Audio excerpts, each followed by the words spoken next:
அன்பாக மட்டும் பேச வேண்டும் என்று நான் சொல்லவில்லை.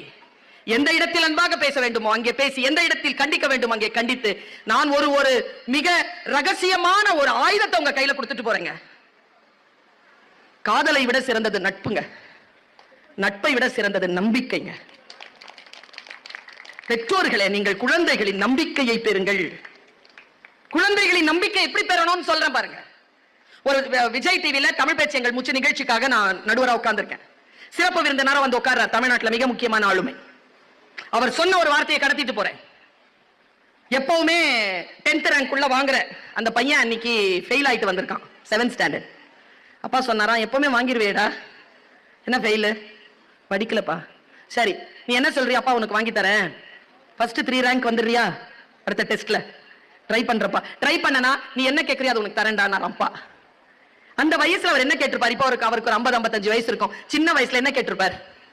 3 ஸ்கெட்ச் பென் கேட்டிருக்காரு, 3 கலர். 7th ஸ்டாண்டர்ட், அவ்வளவுதானே இருக்கும். இன்னைக்கு இருக்கிற பிள்ளைங்க என்ன வேணுமானு கேளுன்னா சொத்து எழுதி கேட்கும். ஆனா அந்த வயக்காடு வச்சிருக்கிறல்ல, பாட்டிப்பட்ட நகை வச்சிருக்கிறல்ல, அதை வித்து இது வாங்கித்தான்னு சொல்லும்.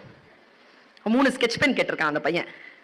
போனா டெஸ்ட் எதனா 3rd ரேங்க் வாங்கிட்டான். ரிப்போர்ட் கார்டு எடுத்துட்டு வீட்டுக்கு வந்திருக்காங்க. அவர் சொல்றார், நான் சமூக போராளியாக ஏன் இருக்கிறேன், நான் சத்தியத்தோடு ஏன் நிற்கிறேன் என்பதற்கு இது சாட்சின்னு சொல்லிட்டு சொல்றார். என்ன சொல்றார்? நேரா வீட்டுக்கு வந்திருக்காரு. அப்பா இல்ல. அவர் வரும்போது சனிக்கிழமை, அப்பா ஊருக்கு போயிட்டார். அப்பா புதன்கிழமை தான் வருவாருன்றது அம்மா. ஞாயிற்றுக்கிழமை வரைக்கும் ரொம்ப சோகமா இருந்தா, வேற வாய்ப்பே இல்லை. அம்மாட்ட போய் காட்டினானா, அம்மா ரிப்போர்ட் கார்டு. ஏண்டா எப்படா வாங்குது? நேத்து காலையில. ஏண்டா காட்டல நீ? அப்பாட்ட காட்டலான்னு இருந்தேம்மா.